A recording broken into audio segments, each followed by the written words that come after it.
Okie dokie, folks. Okay, here we are. We're getting the show started here on a Monday. There we go. Now my chat is populating. We got Liar Bliss on YouTube, Mission Warrior on Twitch, Philippine Nova Alf. What's up, everybody? Philippine, been working on buying that car. Praying for you, buddy. Big step, big moves. That's what we're talking about here, folks. Big moves. Canarians making it happen. Okay, let's see. You know, it's kind of a bummer. I don't know what the deal is. It's probably a combination of things. Combination of the emails only making it to about 20% of your inboxes. I've been hearing that the text message is not making it to people who sign up for it.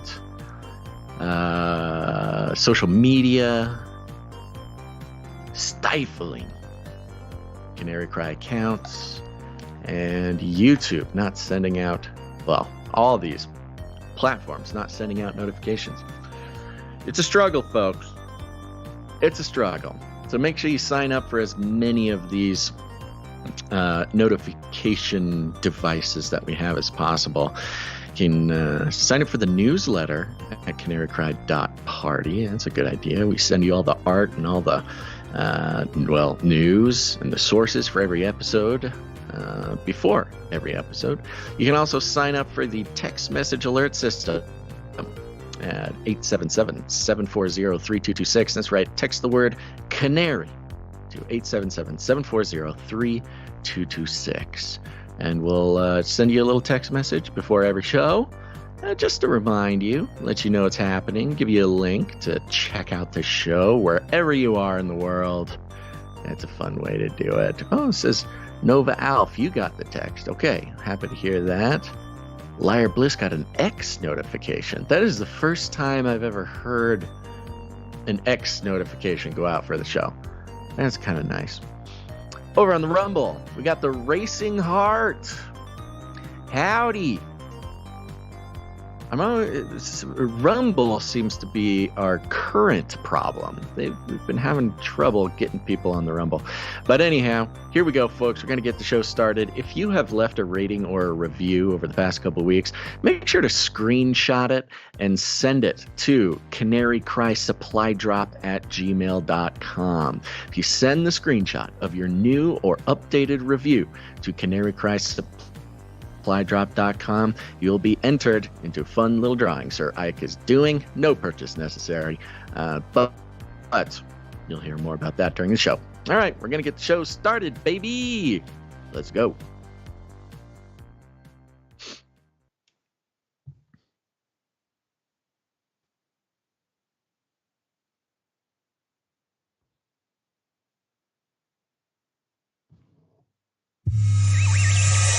The world is getting crazier. People are acting more and more insane. The end of the world is tomorrow. Tomorrow. There's only one thing to do when the world is falling apart. Listen to Basil and Gonz as they discuss this week's news and events through the lens of Bible prophecy. You are listening to Canary Cry News Talk. You're listening to Canary Cry News Talk. Today is November 6th. 2023. We are live to tape on episode 686. And today, Grok and roll, baby. Signing on from off the grid, Razzle Dazzle. I'm your best buddy, Basil, and you are not crazy. I'm muted. There we go. Hey, my name is Gonz, director of the Age of Deceit Films, your favorite Asian provocateur for Christ, live to tape from California to bring you the best news, which is the gospel message of Jesus Christ while reporting the egregious with a well-rounded, biblically grounded take on world events. And today's emergent phenomena is the mainstreamification of Psyop. So I guess hashtag Psyop go mainstream. I think he's going independent, baby. Psyop is running deeper. I thought it was already running independent. So now it's going mainstream. nobody watches mainstream. Nobody cares about the mainstream media anymore. So the Psyop has had to get crafty and wriggle its way into unexpected places. But more on that later, folks. Let's get this show started. We got to start off with a disclaimer if we ever want to survive. It's time for a disclaimer. Now listen up, YouTube. That's right. And just for all the content moderators and censorship managers out there, be they robots or humans, everything you hear on this show comes directly from the mainstream corporate news media. We do not claim to be experts on healthcare, geopolitics, military strategy, corporate law, or the moral and ethical implications of any of these topics, nor do we implicitly or explicitly support or subscribe to any sources or narratives containing misinformation, disinformation, or malinformation, as defined by the Department of Homeland Security. We're good boys. All right, YouTube, we're good boys. That's right. Let me give you a rundown. Oh, look, here's Basil. Let me bring you up to speed. Starting off, Grok and roll, folks. Grok, a new fighter, has entered the ring. No, that's not Elon Musk v. Mark Zuckerberg. Poor guy tore his ACL. But Grok is a new AI bot to rival ChatGPT. And we'll see just what makes Grok unique in the arena. Then we'll have an update on Worldcoin. That's right, you forgot about it. We all did, except for those who got $50 for giving their biometric signatures to some random Silicon Valley company. We'll be seeing what they plan to do next. Then checking in with FLIPPY, who sometimes is a disembodied robot arm and sometimes is a building. Then we'll be breaking down some of the more recent 5th generation warfare, connecting the dots, weaving that red yarn around your crazy woodshed, connecting things you wouldn't expect. But of course, if you keep looking, as long as we have, you will see the full picture. And that includes the U.S. Army coming out, just saying it. We're increasing psychological operations, but we have to because, of course, China is preparing for their own psychological warfare. And at the end of the show, psychological warfare hits Antarctica. Watch out. We'll show how your most popular hip-hop Twitter account is now co-opted by the Antarctica cult. But first off, Guns, our leads. So much, including debuting Grok, an AI bot to rival ChatGPT and others. This is a headline from CNBC. This is mirrored on MSN. And that was a big chatter on X over the weekend. Meet Grok, the first technology out of Elon Musk's new AI company, xAI. Grok, the company said, is modeled on the Hitchhiker's Guide to the Galaxy. It's supposed to have, quote, a bit of wit, a rebellious streak, and it should answer the, quote, spicy questions that other AI might dodge, according to a Saturday statement from xAI. Leading up to the release, Musk posted on X, formerly Twitter, an example of Grok responding to a request for a step-by-step cocaine recipe. And then Grok said, oh, sure, just a moment while I pull up the recipe for homemade cocaine, because I'm totally going to help you with that. Oh, Great. This is going to be the big defining factor of the AI battle is how witty you are as an AI. I mean, that's really the measuring stick. He's not wrong. Sure. I'd much rather have the AI be like, a little sassy. I don't know, deprecating or sarcastic than the usual ChatGPT. I am a large language model, and therefore I can't bring you that recipe for cocaine because that's illegal, nerd. Go find your own cocaine like the rest of us. I could see how adding a little bit of attitude is gonna be fun, at least, because that's what AI is right now. It is fun, like at least the ChatGPT consumer level AI. It's wrong. It hallucinates. It's you have to like trick it into telling you what you want it to. You might as well give it a bit of a personality. I suppose. I don't know. That's a slippery slope right there. It's AI as an entertainment product, and I think that's kind of the genius behind it. Yeah, I suppose we're going to see clearly defined, gatekeeper AI versus the people's AI, and this is sort of what the angle I think Elon is trying to perceive anyway. Grok also has access to data from X, which xAI said will give it a leg up. Musk on Sunday posted a side-by-side comparison of Grok answering a question versus an AI bot, which he said had less current information. Still, XAI hedged in its statement with any large language model or LLM. Grok, quote, can still generate false or contradictory information, of course. So there you go. And this is the $16 key. a month. Mm-hmm. This is the key to Elon Musk's, hopes and dreams, his transhuman sort of utopia, is using X as the actual hive mind. Yeah. He's talked about it explicitly many times before, but hooking Grok into the live feed of X, I think a lot of people aren't really going to realize, like, that is the sort of first step to his whole thing, is using X as a tool to, tap into the hive mind of, I don't know what the current user base, but at least millions of people around the world. I think it'll be chaotic for that exact reason. I think it's going to be offensive occasionally for that exact reason, but that's why people are going to love it. Yeah, it seems all connected, doesn't it? The whole X thing and everything. Grok, by the way, Grok is a neologism coined by American author Robert A. Heinlein for his 1961 science fiction novel, Stranger in a Strange Land. Yeah. And it means to understand profoundly through intuition or empathy. So there you go. You've got this sort of humanization, the intuition, the empathy of robots right in your pocket, thanks to Elon here. Yeah. And he was tweeting out Stranger in a Strange Land and the whole deal. And yeah, it's a Martian term with no direct Earthling translation, according to this article. So it even has the Mars aspect of it, which is, again, man. He's a branding genius. Sure, I suppose. But also, talk about first mover. He is. I know. That's his strength. He is a branding genius. Well, he's a branding genius because he will put a brand on something that is sort of the obvious next move in terms of the, fourth industrial revolution or whatever it might be. And so, yeah, it makes sense that he wants. Part of this includes him talking about how we're not going to need bank accounts in a year or something. I mean, the banks are looking pretty shaky, but what people don't realize, I think people are thinking like, oh, here we go, the decentralized.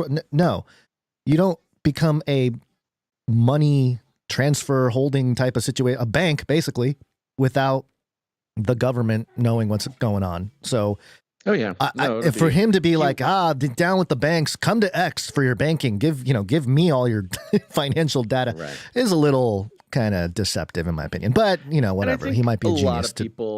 I think a lot of people see that, like a lot of the true people, like paying attention people, know that using X for your banking is not going to solve anything. In fact, it'll be centralizing it it's another FTX more destructive way. Yeah, it'll be just like FTX. It'll have some crypto stuff, but more financial rails for whatever. But I don't know. There's a lot of people who won't get it. I mean, there's a lot of people who will jump into that. Here's why. As banking becomes like there's more obstacles in banking. Yeah, sure. Well, I think what's going to happen is it's also going to commoditize trading and markets and stuff like that, where normal people who normally wouldn't do trading or anything like that can just fire Grok to be your trading guy, and you got some automatic trades going on, and you make money in your portfolio or whatever. That I think that'll bring a whole bunch of people who never invested all of a sudden, spending money. So I can see that being a big market that Elon Musk is going to capture.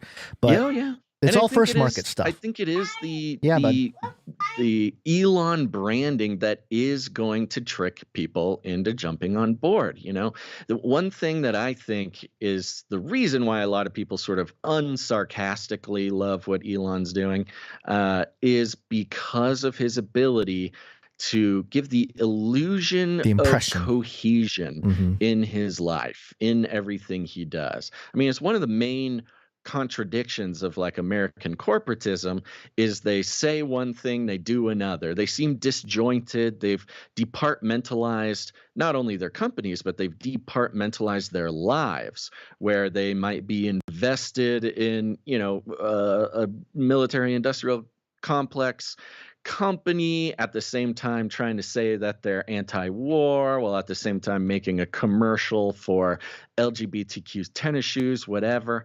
And it seems disjointed, and I think people at this point are pretty sensitive to that. But Elon's ability to have a single narrative through all of his corporate endeavors gives this illusion that he's, more honest or more human, or all of these things. When in fact, it can be a bit of a distraction from the fact that he is basically creating a network state that'll just serve not only the agenda of those at the top of the pyramid. I'm not even just talking about the president. I'm talking all the way at the top, baby. But also do it in a way that makes people think they are fighting the power. Which makes all the sense in the world with the greatest psyop, or one of the great psyops of our generation, Basil, which is the, getting the progressive left movement enough attention to garner basically a revolution from the right, a conservative revolution, and, set the standard of like anything in the realm of First Amendment, Second Amendment, whatever, you're golden, baby. You got the ticket, you got everyone's attention. And you have the I guess the support or alleged support of enough people to do your thing because you are perceived to be fighting the system. So interesting times. But, there's always a right-left paradigm. There's always a divide and conquer. There has to be teams. People aren't going to just follow one dude for one dude. He's got to have competition. And he does. Bow down. No debate. Must have digital ID, and you must bow down to the orb. Oh yeah, we thought we forgot about the orb man. No way. Orb eyeball man. This is coming from Reuters. Headline: Worldcoin aims to set up global ID network akin to India's Aadhaar. Called it. Yeah, I remember making a video about Aadhaar many years ago on the Face Like the Sun YouTube channel. I think it was maybe 2017, 2016, maybe even earlier. It was one of the first nations to really roll out a biometrics system, and I think it's been been used for a few years now. A couple years. It was the response to the, again, sort of purposeful deconstruction of the cash. It happened sort of at the same time they banned cash in India. No, yes. Well, it's interesting to watch fiat implode all over the world in different parts of the world. And, us here in America, because the dollar is the world reserve currency, we're kind of like, oh, yeah, that's going to happen to us eventually. But technically, the dollar is the king, quote unquote. So I guess we'll keep this fraud going. But anyway, Worldcoin. Let's see, talk about fraud. Worldcoin, the cryptocurrency project set up by OpenAI CEO Sam Altman, aims to establish a global ID network akin to India's Aadhaar biometric ID system, a senior employee told Reuters. More than 2.4 million people have signed up to have their irises scanned by Worldcoin's Orb device in exchange for a digital ID and free cryptocurrency, shrugging off privacy campaigners' concerns that the database could be misused, which it already was, by the way. 2.4 million people, Basil. That's a good number. And the part that kind of makes me sick about it is he kind of did and we talked about this before. He sort of did a Bill Gates move where he went to places that needed it and got a bunch of people to sign up, give him some money. It's got this humanitarian shroud. Mostly going to developing countries. Developing countries, but I don't know. Getting banned from developing countries as well. Yeah, certain countries calling him out. Worldcoin, co-founded by Altman, says it aims to create a global identity and financial network. Again, just like Elon wants to do, they want to create an ID system, a digital network, or a financial network, suggesting on its website a variety of ambitious use cases, including distinguishing people from artificial intelligence bots and providing a means for distributing universal basic income. which has been the one thing about Worldcoin. They've been very open about the UBI side of things, specifically calling it UBI. Elon's not calling it that. The decentralized world won't call it that, but that's kind of what everything is moving into. The company's head of product, Tiago Sada, told Reuters the company sought to emulate India's Aadhaar system, which ascribes unique ID numbers and records and records individuals' fingerprints, face, and iris scans. See, those guys, they get the fingerprints, face, and iris. We're just asking for the iris. Come on. Give up your iris. Quote, a really good analogy for the type of impact something like Worldcoin can have is the Aadhaar project in India, Sada said. The company's head of product, engineering, and design. Various regulators, including in the UK and Germany, have said they were looking into Worldcoin after its launch in July. Can you imagine, Basil, a world where the king, Prince Charles, declares Worldcoin the main UK system to verify your humanity, and the king will initiate this with his own iris scan. Yeah, I totally can. I mean, it's the same thing we've seen over and over. It's a kind of an interesting playbook where the private sector will quietly build a solution to a problem that seems far off, and then overnight the world comes to a place where there is no choice. We must rethink everything, and whoopsie daisies, this Silicon Valley company has been doing it for quite some time now. The best thing for us is to hand over control to this company. What's troubling too is when we talk about what Elon's building with X, and then we talk about Sam Altman and Worldcoin, people are going to have to choose, I guess, right? If you're going to remain in the network, quote unquote. It's becoming more like a network state. It's like, oh, you're going to be a citizen of Worldcoin, or are you going to be a citizen of X? A little more edgy, a little more, rogue, open source-ish. But Worldcoin's a little more buttoned down, So I don't know. It's a little troubling and dystopic. But here we are, 2023. Somebody might be listening a few years from now thinking, yeah, how obvious was all the stuff I know. happening? And this is always how it happens for us, giving these little updates on a story from years ago, and then in about a year and a half, we'll be asking producers to go back and clip all these things for us so we can prove that Canarians knew about it first. Yep. That's how it starts. And that's how it ends on this, on this That's how it Monday. all ends. Gary, This is what day is it? Monday. Monday. Monday. Sounds like somebody's got a case of the Mondays. Gary, what day is it? Monday. Monday. That's right. It's Monday. Yep. Welcome, everybody. Sorry, Hope I cut you got a off good there. night's sleep Mhm. because the week is starting. Yep. Anything interesting happened over the weekend, guys? Yeah. Other than the extra hour of sleep, which was nice, on Friday, right after the show, I was going to go pick up my daughter at school, and I'm driving out of my neighborhood there's a main street, and my son is with me.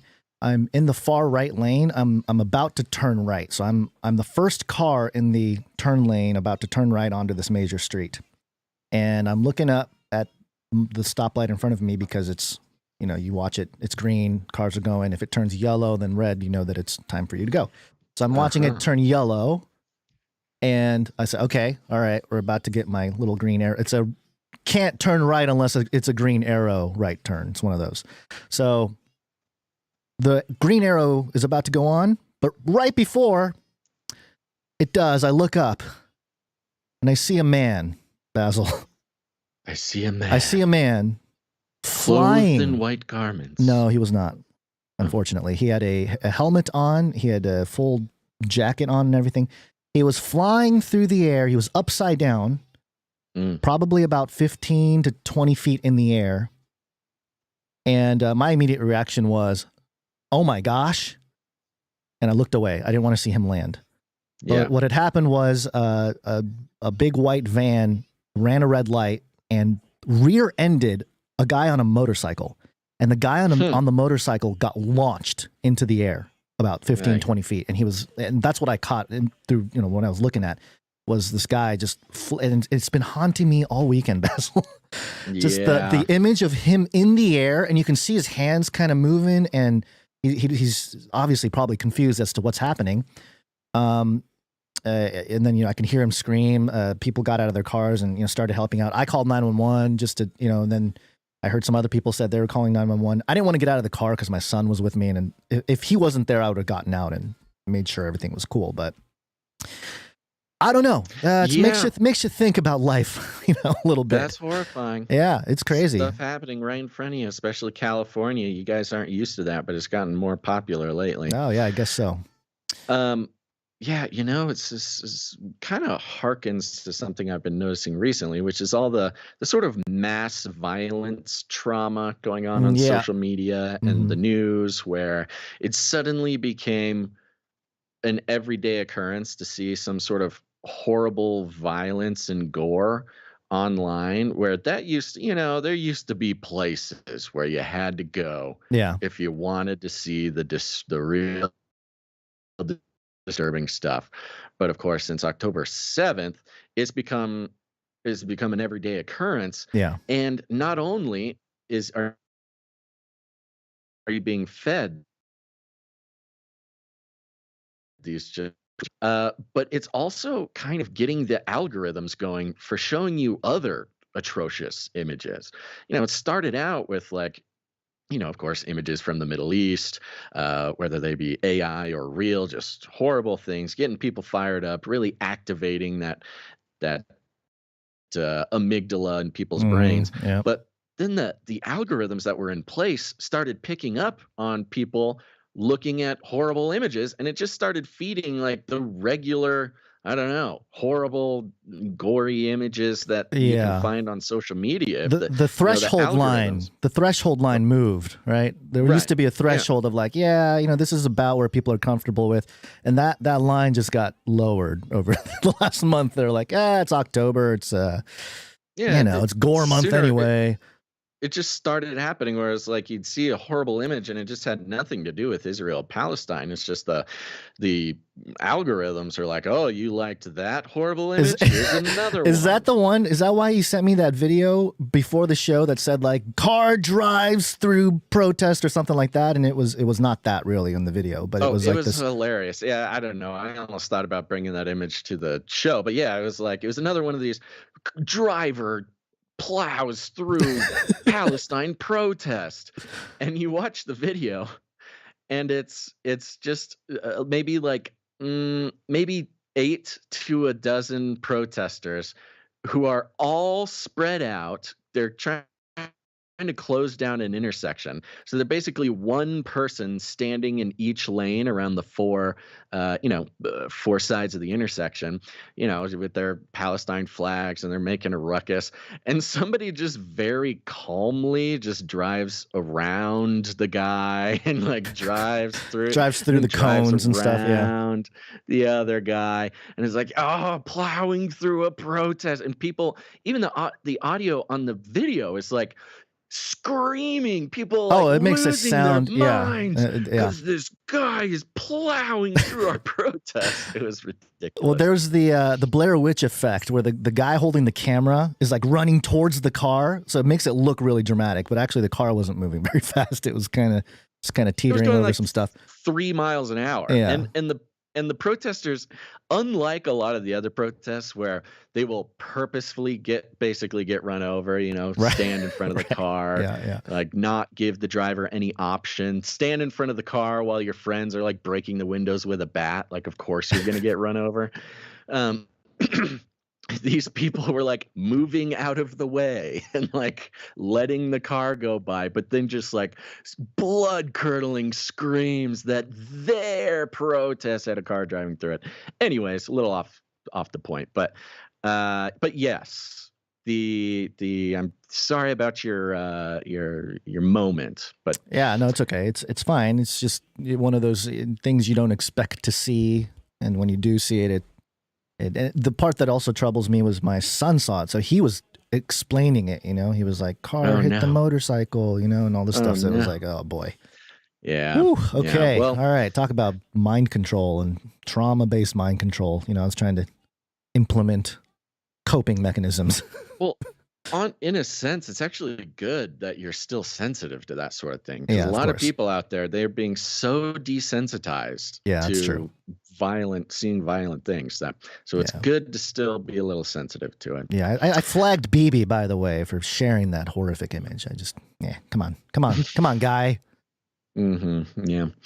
All right. Well, I am finally starting to feel a little bit better. My ears are about only 30% clogged up now, and the cough has gone away. So I'm on the road to recovery. Finally, that was a long one. But thank you to everybody who has been praying for me. Appreciate Uh-oh, we lost you. that. We lost you a And bunch. thank you to the executive who produced this show. Oh, wow. Something really bad happened. I couldn't understand anything you said, and then it just cut to you talking. Are we thanking producers? Yeah, we're thanking producers. Okay. Executive producers. Yeah, folks, we're on the value for value model, which is a tough life, but we are committed to it. What does that mean? That means that we don't take any money from corporations, commies, or cartels. No advertisements, no selling your attention. I know some people wouldn't mind sitting through a 30-second commercial if it meant they were not responsible for keeping media alive. But just sort of the concept of gaining your trust and attention and selling it to corporations does not appeal to us. So we're on the value for value model, which is if you get any value from the show, consider putting some value back in. And that value can take many forms. It's not all financial, but you can produce the show with your time, your talent, or your treasure. A revolution, and not everybody is on board with the revolution. Lots of people would prefer that we just play advertisements, and so but it's a paradigm shift. It's an opportunity in this world where we are being convinced to give up our own principles, our own responsibility for the safety that corporate or national organizations can give us, it just in exchange for pretty much every bit of free will that we have. No. This is the thing, folks. We are all responsible for keeping this show alive if we want to keep it going. And so if you get any value, pray about it. Think about putting some value back in, because it's just literally the only way that it happens. Less than 1% of listeners produce the show in one way or another. And if we got that to 2%, my goodness, we could take over the world. So think about it. Maybe you've never participated in producing a show before, or the value for value model. I know all media nowadays are asking for donations, or they're trying to sell you a premium membership to something. That's all fine and good, but if they're advertising to you at the same time, that's just them trying to squeeze every cent they can out of you. That's them trying to work on your generosity and also sell your brain. Well, we are simply on the value for value model, which means if you get value, if this show continues to bring value to people's lives, the value will come back into the show. We can keep going. And if we stop creating value and we stop getting value, then we know it's time to go get a job at McDonald's or something. Another job at McDonald's, rather. So anyways, the executive producers are those who come in generously for $100 or more for any individual episode, and we thank them here at the top. You ready, Guns? Yes, sir. Let's go. Okay. Let's see here. Oh, thank goodness. We, of course, have the one and only, the executive streaker himself. We got executive producer Sir Alex Protocol V2 Night of the Brilliant Protocol, $133. No, $100 and 33 cents.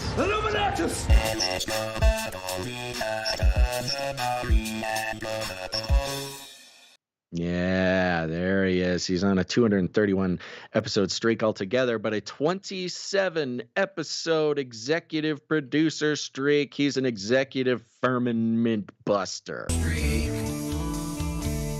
Executive streak. I know we have still not shared shattered that highest and hardest glass ceiling, but someday someone will. Thank you very much, Sir Alex Protocol, Yeah, V2, that's Knight use. of the Berean Protocol. Are you okay? That's right. Where'd you find this? Next, Man, our connection might be really Next up- bad, Basil. We might need to reconnect. yeah, we might need to do a reconnect. We'll see what happens Okay. here. But next up on the executive producer list, we've got executive producer Felicia D. Hey, Felicia D, thank you very much. Yeah, it comes in with a nice round number, which means we won't disclose it on the show. A little tip for all producers: if you make it a nice round simple number, that's you saying you'd prefer we did not disclose the amount. If you don't mind us disclosing the amount, make it put some funky numbers in there. Some people put 33 cents or 77 cents or 1234, something like that. That's you telling us that you don't mind if we disclose it. Thank you very much, Felicia D, always coming in on very important days. I don't know how Felicia knows. Maybe Felicia is observing us, because Felicia always knows when it's a tough day for the value for value model. Felicia just happens to be there to help make it a little less tough. Thank you, executive interesting. producer Felicia D. Where'd you find this? We're grateful. Yep. And Gons, it's such a short list today of financial producers. Let's just jam through it. Okay. Okay. We're jamming. These are producers who came in under that executive producer amount, starting with Oh my gosh. producer. Okay, hold on. What? We need to reconnect because Do we need to reconnect? yeah, because all I heard was the first producer is. That's what I heard. Boo. Okay. Yeah, let's do a quick reconnect. You want to call me? Yeah. All right. Let me see here. Well, let's. Is there something I can play while? Oh, you can. Oh, just a couple jingles, maybe. It is a New World Order Fantasy League. They're all 100% eugenics, transhumanist lizards that control everything. They hate you. Boom shakalaka! All right. Calling him back. Let's see how this works here. Do. Gracious. This is a mess. You there? hear me? Yeah, can hear you. Okay. All right, There let's continue. we go. Yep. All right. So thanked Sir Marty K. No, we couldn't really. So Oh, there we yeah. go. Sir Marty K. Night of the wrong timeline? Yes. Ah. Yes. And he comes in for $33.33 on his third episode streak supporting the show. He's heating up. There you go. Yep. He's heating up. Thank you very much, Sir Marty K. Did you receive the image from Marty K's email? Which one are we talking about? We did the one in his the Zuckerberg one. I'll send it in the Skype if you want to grab it real quick. Okay, maybe I do have it. Yes, Sir Marty K sent an email here. It says, "Hey, fellas and fellow Canarians, look who's trying to weasel or slither himself out of his MMA fight with Elon." We show the picture here because we all know this ruse, the old tear your ACL ruse for getting out of a fight with a fellow billionaire. We got Mark Zuckerberg posting a picture of himself in the hospital with his alleged torn ACL. The thing with this ACL stuff, they put your leg in this robot that sort of wiggles your leg around 24 hours a day. It's a very, very intense thing. So Marty's email ends with, "I was so looking forward to it," meaning the MMA fight with Elon. He can bounce back. He just needs to get a robot leg. He's got access to the best possible cybernetics. Yeah, I was going to say, this is the beginning. This is the beginning of the cyborgification of man, especially billionaires. And, I think this knee injury is going to be used as part of Mark Zuckerberg's pitch for mind uploading at some point. You know, it starts with the ACL, ends with the human brain, you know, so he's going to say, "Hey, you just like I got a new knee. Just replaced it. Just replaced it. Same thing. Just get a new brain. Just a new robot brain." Yeah, well, he'll get his cyborg knee, and then Elon will be a good excuse for him to get his own cyborg implants, because of course, you know, you gotta, once one contestant has cyborgism, it's not fair unless the other guy gets something too. So yeah, you got to have parity in the fight. It's slippery slope. Thank you very much, producer Sir Marty K. Night of the Wrong Timeline. Thank you very much, Sir Marty K. Next up, we got producer Malik W. Hey, Malik W. Thank you very much. Yeah, coming in for a nice round number, 35 episodes in a row. Ooh. Okay. Thank you. That's it. Those are the two. Oh my gosh. Came in to support the show. I know. It's spooky. We got a few who came under the $7.77 mark. And here they are. They're our streakers. We got Sir Morv, Night of the Burning Chariots, 295 episodes in a row. Thank you, Sir Morv. Dr. Who Done Dat, 25 episodes in a row. Thank you, Dr. Who Done Dat.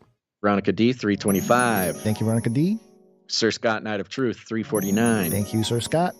Dame Gale, Canary Whisperer, Lady of X's and O's, 320. Thank you, Dame Gale. Sir Casey the Shield Knight, 364. Sir Casey. Sir Casey the Shield Knight. Okie dokie. That's it. That's all for the financial producers this episode. Thank you guys so much for your sacrifice and your generosity and your faithfulness to the value for value model, keeping this show alive. I would like to invite any producers out there, any listeners who have not produced the show yet, give it a try. Consider what the sort of what's the word? I don't know, extras the Lord has provided you with lately. Of course, nobody should put themselves at risk to produce the show. But it's getting a little slim around the waist around here. And so if there's any new producers who would like to feel the joy and the responsibility of producing the show, go to canarycry.support. Canarycry.support. Maybe it's us, Guns. Maybe it's us. Maybe we're just not bringing the value that we used to. We got to consider that too. We're failures. We're failures. My parents were right. I'm a failure. Yeah, it's, you only fail when you quit, Guns. Real quick, just as an announcement, I think we should play Sir Ike's voicemail. Okay, got it. Give me 1 second to pull that up. Sir Ike, the man, the myth, the legend, who is doing so much work to keep the supply drop going. Don't worry, folks. The third quarter supply drop is in production, but he's also running the rating and review drawing. So if you haven't yet, go leave a rating and a review on Apple Podcasts or wherever. You can also update your review if you've already left one. Screenshot it and send it to canarycrysupply@gmail.com. That's an email, not a website, folks. I know. Some of you are like, why am I saying that? Trust me, some people need to know. It's an email, not a website. Send your screenshot to canarycrysupply@gmail.com. Here's Sir Ike. Oh, what happened? There he is. Hey, Canary family. This is Sir Ike here. I just wanted to let everybody know that I'm going to be doing a random drawing on Friday for everybody who has left a review and emailed it to me. So far, we only have 11 people out of the several dozen who've left a review. So just to remind everybody, if you want to be signed up for the drawing, you have to screenshot an updated or brand new review and email it to canarycrysupply@gmail.com. I appreciate it and can't wait to announce a winner. There we go. It's happening, folks. It's happening on Friday. So go get your rating and a review and screenshot it. Send it in an email to canarycrysupply@gmail.com. Okay. I think it's time for the Flippy update. Flippy update. Do you want fries with that? All right, folks, it's time for the Flippy update. Flippy is our colloquial name for the disembodied robot arms that are taking our jobs, enslaving our children, and flirting with our spouses. We use talking about Flippy as a way to explore all the new, fun, and exciting ways that robots are taking over the world, and now there's nothing, absolutely nothing that we can do about it.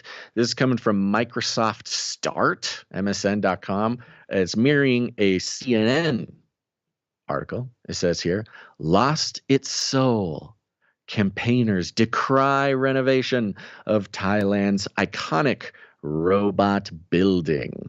For almost 4 decades, its cartoonish eyes gaze out placidly over Sathorn, a commercial district in downtown Bangkok. Now, with its facade stripped back to a concrete frame amid major renovations, the tower, affectionately known as the Robot Building, is barely recognizable, save for its characteristically boxy silhouette. The building's owners, the Thai arm of Singapore's United Overseas Bank, of course the bank is doing it, say the refurbishment will make its headquarters more energy efficient and employee friendly. While the company did not share images of the proposed design with CNN, conservationists and architects, including the tower's 84-year-old designer, who says he was shown plans for the new exterior, have expressed dismay at dramatic alterations being made to an icon of Southeast Asian postmodernism. Gotta keep the OG designer happy. This is how you build continuity. You can't just throw him under the bus. Come on. Yeah, it's very interesting the way that works. I like the idea of making the building look less like a robot is what makes it employee friendly. Like the employees are terrified of the robot or something. And it goes on, gives a little bit of a history about this building. But what matters is that the robot building is losing its soul, Gons.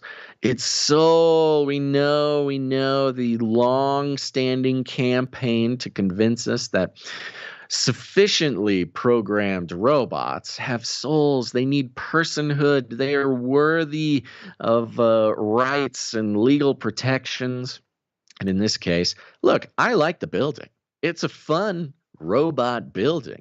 It's a robot who is not sort of entertained by the workings of human rats on the wheel working inside of its offices. It's got 2 giant googly eyes on the front of it that are sort of at half mast, much like how the electrical, my own giant googly eyes, give me a little bit of a worried look. This robot tower looks more like an unimpressed sort of behemoth of, I don't know, corporate robotic godhood or something.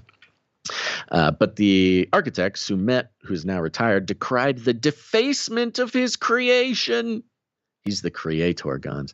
He described renovations as a devastating statement demonstrating the ignorance and arrogance of big corporations. Wow. I have a hard time disagreeing. The symbolism, the power of the symbols is just palpable.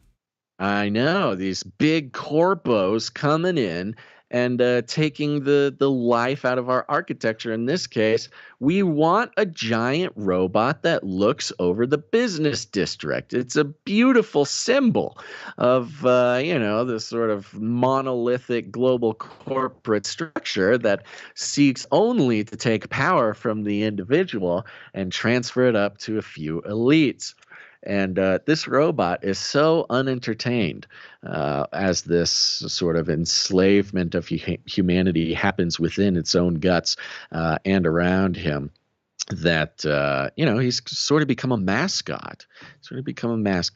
And, of course, there's ongoing propaganda campaign to convince us all that the robots are more than robots. They're more than objects. They are the very soul of humanity made manifest in our own creation, an image in our own form that displays the best of humanity in sort of a manufactured way. Bangkok-based filmmaker Dana Bluen, who is producing an as-yet unnamed documentary on the robot building, said that despite campaigners' pleas, the tower has now, quote, lost its soul. The death of a robot, Gons, the death of a robot being mourned by an entire nation. We better get used to it.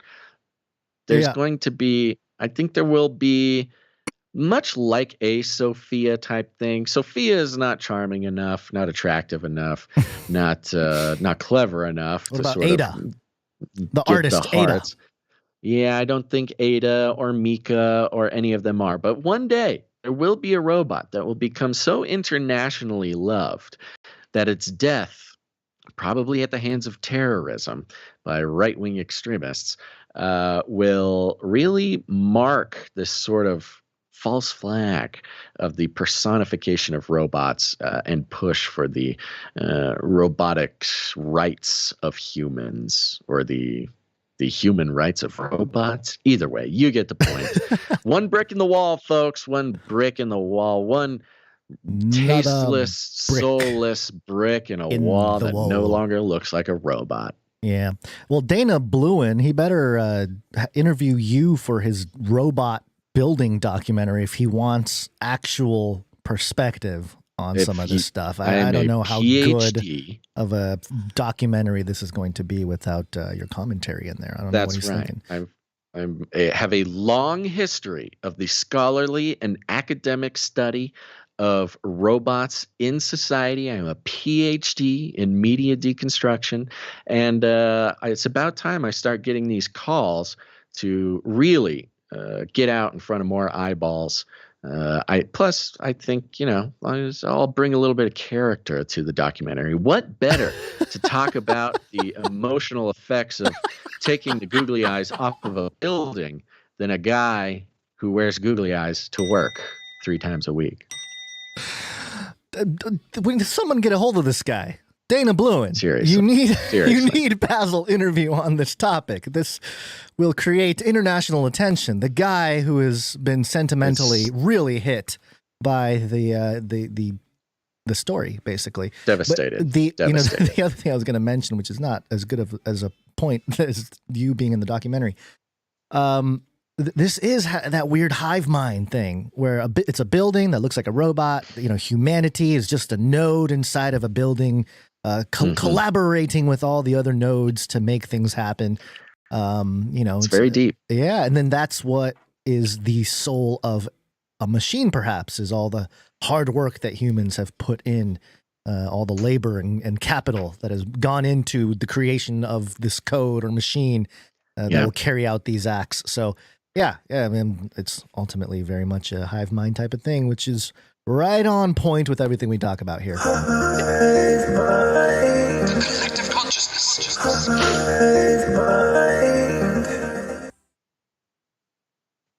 Yep. Is there anything hive else? Mind. Yep, hive mind. I will say real quick. Sorry, I thought you were moving on, but you just hit the hive mind. It's very important. Yeah. Now's the time. It's time to activate. Uh-oh. I need a brave producer, maybe multiple brave producers, to join the global movement that will become the FLIPPY update. We're years and years, hundreds and hundreds of pieces of media that just need to be clipped. We'll make a website. We'll make the social media. We will do it. The FLIPPY update must stand alone. We can't let everybody who could benefit from me, I'll just say that, benefit from my existence. We can't let them, get caught in the tangled web of everything else that is Canary Cry News Talk. Plenty of people are not tuning in to the most important piece of media in the world, which is the FLIPPY update, because they just don't have the stomach to learn about psychological warfare and secret societies and biblical prophecy and things like that. It's time to remove some obstacles. Got to start. We got to do it. Okay. All right. The bar has been set. The target has been identified. Mobilize. Yes. Mobilize, people. Email me at canarycryradio@gmail.com. If you want to be on the ground floor of the team, I'm building a team for the Flippy update. We can make this huge. Basil, I just need your help. I think we should do a generative NFT project of a Flippy design. And, those generative ones are, you have like a general frame, an outline of a robot or any character. The most popular ones are punks or, apes. Yeah. And then you have different characteristics. You got some might have the gold googly eyes or whatever. And we create that as part of the fundraising for the Flippy update to continue on. So maybe if, Canary Cry News Talk might die, but in the rising phoenix, in its ashes could be a blockchain Flippy update. People, you may have forgotten NFTs, the most valuable asset in the world that has never lost value and is still the most important. You make fun now. Watch the big pump come in again, and then it'll just go. Everything will become NFTs after that, and then nobody will care. Got to sell that monkey picture, man. That monkey picture. It's gonna. Retirement money, baby. Yeah. All right. Anyway, it'll pay off. Yeah. Hopefully. Okay, let's continue on here. We're going to get into all kinds of deep stuff. Yeah, the show does end here because things get a little cuckoo, deep brain, heady. I don't know. 5th gen warfare. They're targeting you. 5th gen warfare. So funny, 5th generation warfare. 5th generation warfare. The battle for the minds of the population. A war of narratives. Ooh. All right, so this is we got a couple things here to touch on as the grander conversation of 5th generation warfare, as it is a grandeur conversation, and we can only sort of give examples of things here. So if you're new to the topic, just understand that there's a lot there. There's a lot going on with trying to even understand. I think we're even in the process of fully understanding it, and that's part of actually the game or the warfare, I suppose. Of even the warfare. scholars who have identified it and made it their life goal to study it, even they are still in the process of defining it. Yeah. So we have something from AP News here to kick it off. And you might think this is completely unrelated, but you'll see maybe how it is. Connecticut judge orders new mayoral primary after surveillance videos show possible ballot stuffing. A lot of mayor news recently. Mm-hmm. Yeah. Well, the balkanization begins locally. So a judge on Wednesday tossed out the results of a Democratic mayoral primary in Connecticut's largest city and ordered that a new one be held, citing surveillance videos showing people stuffed multiple absentee ballots into outdoor collection boxes. The ruling came just 6 days before the general election, creating a perplexing scenario in which voters will decide the outcome of Bridgeport's mayoral election on November 7th. That's tomorrow, I believe. Then be asked to return to the poll at a later undetermined date to choose the rightful Democratic nominee in that very same race. That is weird. This is a very interesting one. It's bizarre. Now, this was the big news that kind of broke through as far as the mayor obsession recently. But yeah, Democratic judge called out blatant election fraud by a Democratic candidate, and straight up videos of I believe it was the elections clerk stuffing ballot boxes, making drop-offs multiple times a day. It's really interesting when you go fully into it, which we're not going to do here, but like this clerk just admitted to having broken the law for like decades. She's been a clerk for many years, and she's talking about how she's never followed the law as an election clerk. Like, it's just absolutely insane. But yeah, they're going to redo this thing. But there's just something so powerful about a Democrat judge calling out a Democrat candidate. Now, I am curious. I don't know off the top of my head if the Democrat candidate was running against another Democrat or if he was running against a Republican. I don't know. Oh, yeah, we might be in the lesser of two evils within the Democrat Party situation. It could be that. Yeah. I don't really know the details off the top of my head, and I'm not sure if it actually says it in the article. Well, it says, but Democratic mayoral primary, so yeah, it might be just amongst Democrats. Yeah, it's kind of this interesting, like you said, balkanization. We've been talking about the decentralization, local politics being the most important kind of politics, not getting distracted by these national theater politics. You know, you can make a change in your community just by running for a school board or running for city council. These are tangible things that a capable person can actually do if you just have a couple of days a week. I heard an analysis of somebody was talking about how if you just have a couple days a week or even a couple days a month, you can find the time to run for city council or something and actually start making waves in your local politics, because in the end it's the local politics that really matter to our personal lives. I mean, I've even been getting kind of inspired to look into my area, which is well, here we go. Mayor Basil, Basiltown, rural. I can't. Everybody wear googly eyes. Everybody's anonymous in Basiltown. I have a hard time believing that it, is a very a very difficult thing to do. You show your face, you get kicked out. 12 people in your region. Everybody, if you show it's like the Mandalorian. If you show your face, you are disowned from Basiltown. Yeah, that's how I'll win. I'll come in as like a future looking conservative young person that will inspire everybody to sort of see the future in a new way. Why is he wearing VR goggles at the podium? No idea, but I like his style. He's got spunk. Well, back to the story here. I mean, it is creating a situation where anytime you need the population to do extra things or more things or do this, and instructions go out, it's a very interesting social experiment. It's sort of experimenting in real time how people respond to a situation like this, and it shows the cracks in our system, which is, I think, sort of the bigger 1,000-foot view of what might take place in 2024. Everyone's speculating as to what might happen, but I don't know. It just feels like one of those things where they're starting to pull the threads out so that the whole thing kind of collapses by the time it's a year from now. All kinds of elections are just not working the way they're supposed to. In comes Worldcoin, or Elon's X voting thing or something, and someone's gonna save the election or be set up as the savior of the election. It's an interesting admission from the sort of powers and principalities of the Democrat Party that ballot stuffing and election fraud is possible. Like they're doing it against. They've been accused of it for so many years too, and they've been like, there's no evidence, and then now there's just like the blatantest evidence, and then the person saying, I've been doing it for years. I mean, as usual, if it benefits the Democrats, of course it's possible, and it's kind of reminiscent of what they did to Bernie in 2016 at the Democratic convention.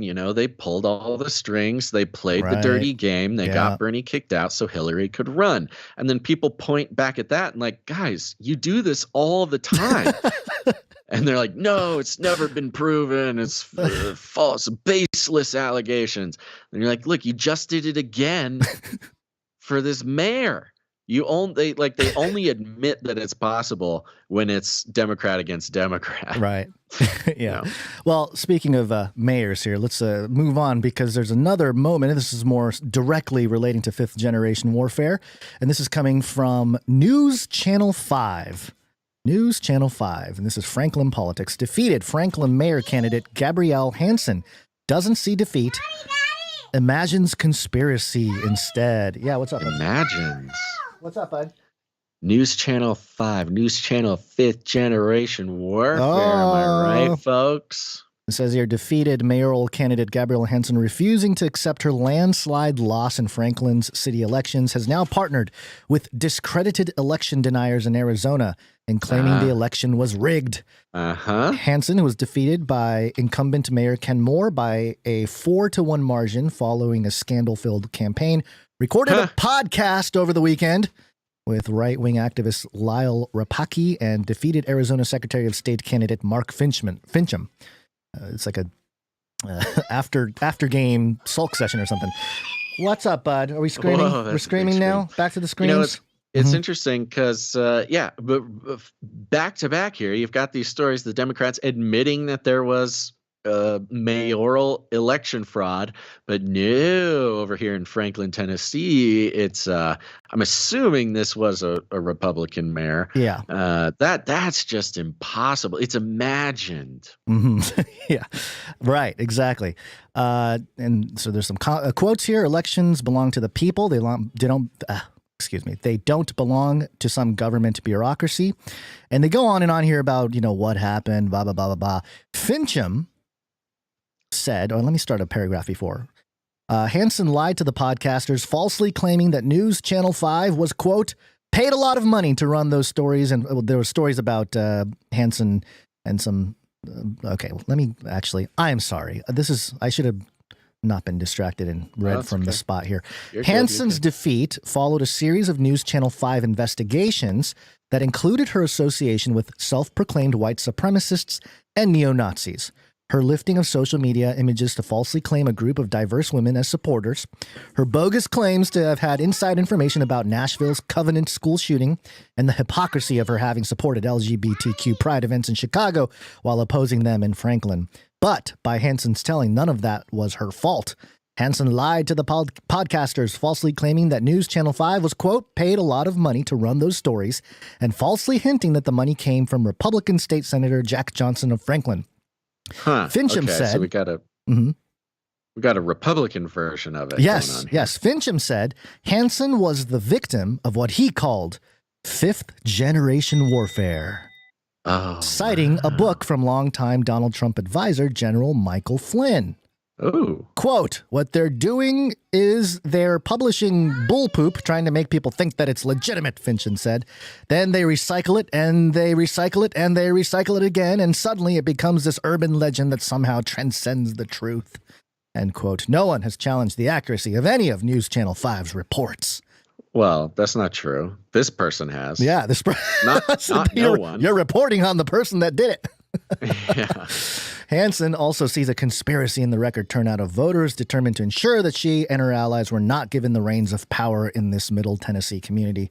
And, there's some more quotes and stuff there. But interesting to invoke fifth generation warfare on the part of Fincham and Hansen. And then interesting that News Channel 5 would pick up on that particular line and quote it as part of their report. They've been involved in the fifth generation warfare, it seems, publishing articles about this individual candidate.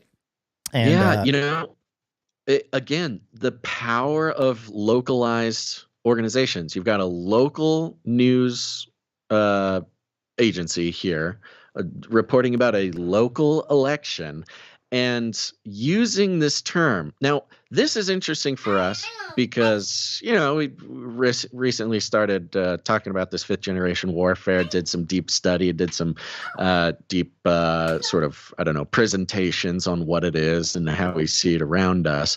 And I'm not saying we're the first to have ever talked about it. Apparently, Michael Flynn wrote about it. But it seems recently, in the past couple of weeks, I am hearing the term on every podcast.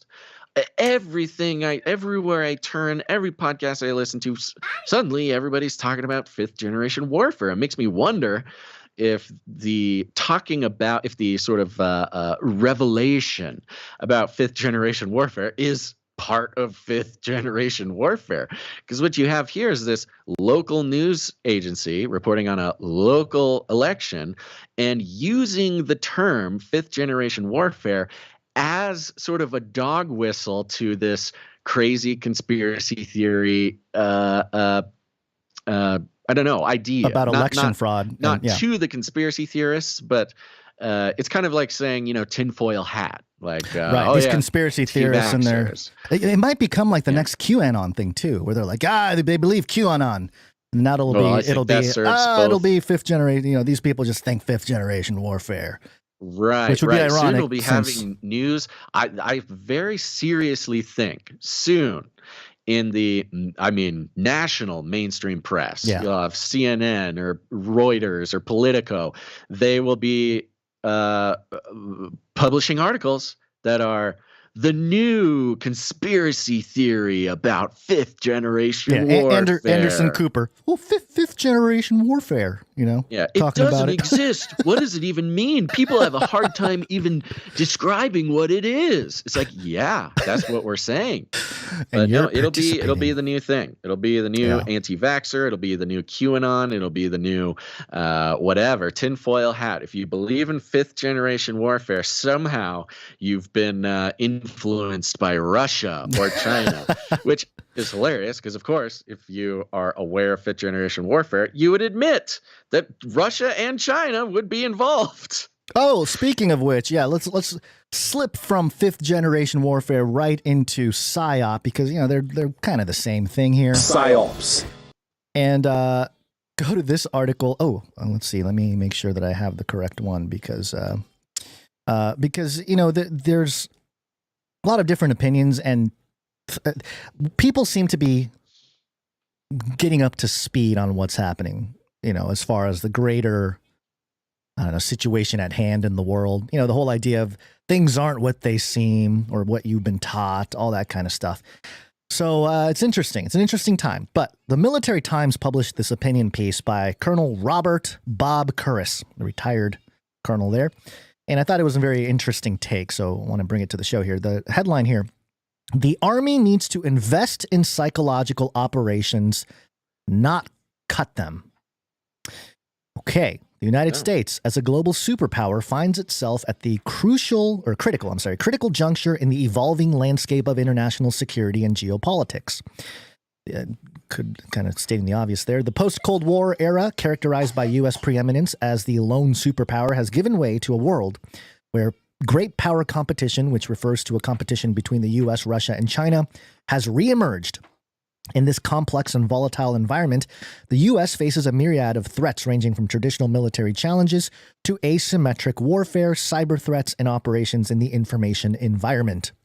As a crucial yet underutilized tool in the U.S. strategic arsenal can help counter the multifaceted threats sophisticated adversaries pose, military information support operations, or MISO, M-I-S-O, which makes me wonder, Basil, is MISO Robotics, have they always just been the military information support operation for robots?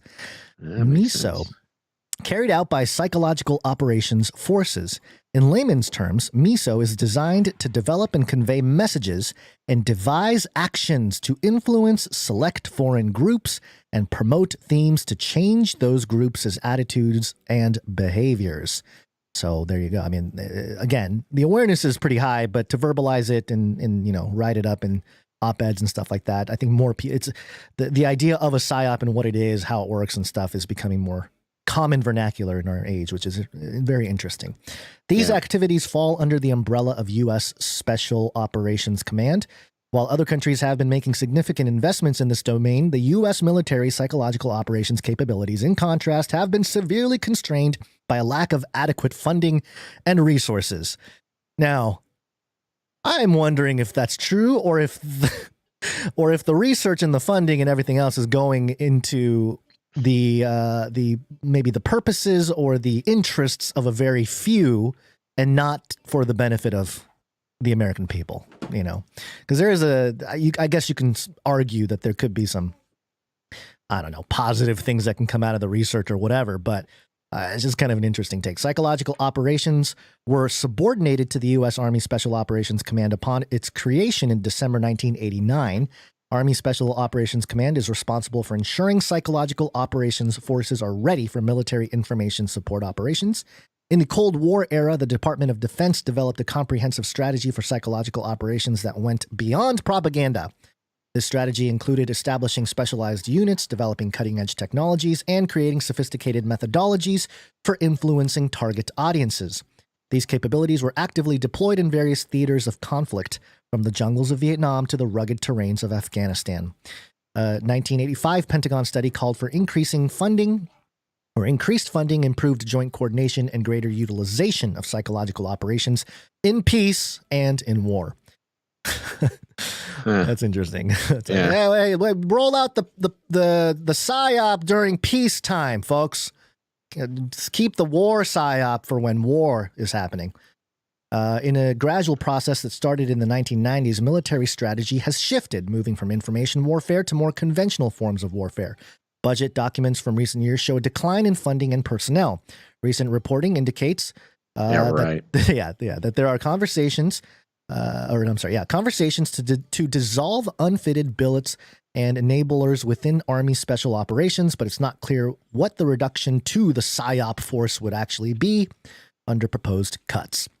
PSYOP, and now it's all capitalized here. PSYOP has always been a special operations force in its own right, which is a history that is often forgotten or denied. Or maybe that's what they want the people to do, is forget or not pay attention to their operations. But what can't be denied is that PSYOP is a congressional interest item with direct mention in the current National Defense Authorization Act. So having Congress verify whether the current trajectory will further erode military information support capabilities and affect national security is a fair and honest question. That is especially true in an age marked by technological advancement that will make information warfare even more critical in the coming years. Countries like Russia and China have developed specialized units within their military structures dedicated solely to information warfare. Okay. You're telling me, sir, Mr. Retired Colonel Man, I respect you, thank you for your service. Are you telling me that the U.S. don't have specialized units deployed by the military or intelligence to do PSYOPs? Yeah, they do specifically. We know this. Yeah, come on. The current national security strategy speaks directly to influence, and its strategic overview in the last 4 National Defense Authorization Acts, or NDAA, are very specific about the influence of military information support operations. And it goes on here. Let me see here. A decline in psychological operation capabilities is a strategic error that will have severe implications for U.S. national security. And yeah, so that's kind of his greater point, that we need to shore it up. Yeah, buddy. All this talk about the decline in personnel for psychological operations. It's sort of giving the impression that they are not investing in psychological operations, when in reality, with the use of, first of all, contractors, you've got a lot of, you don't have actual, department government employees necessarily being the ones who are doing the research, generating the content, making the strategies. That is all contractors. I mean, of course, it's everything. It's part of the military industrial complex.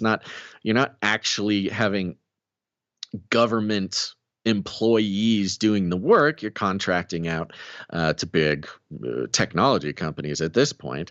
And then on the other hand, you've got AI doing most of the botting and the content generation and the propagation. You've got, maybe you need a couple people to liaison between the contractors or the government and the news agencies.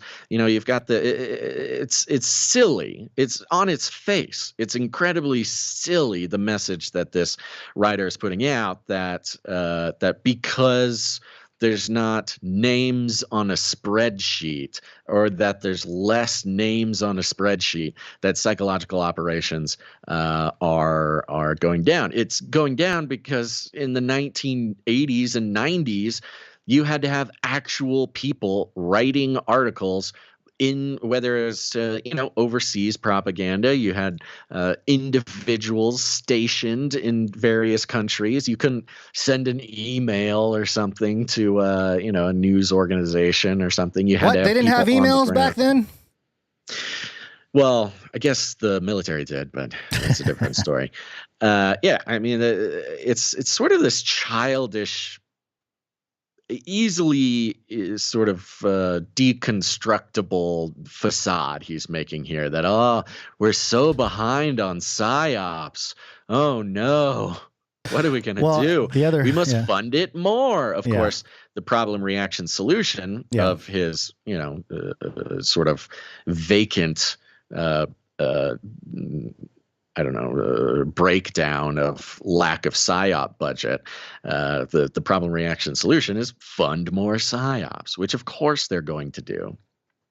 Yeah, I was just thinking about how, in the context of AI here, special operations, if they use AI, I just wanted to do a quick look-see to see if there's anything out there on it. And I found a U.S. Department of Defense article, defense.gov. Special operations strive to use the power of artificial intelligence. This was back in December of 2020.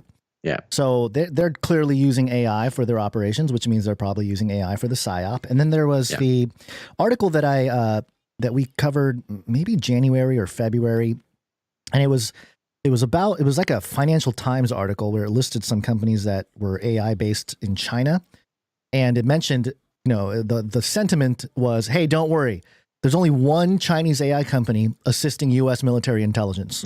Right. Do you remember that? Right. Okay, so this guy that's writing the article for Military Times is saying, hey, look at China, look at Russia. We got to keep up with the psychological warfare.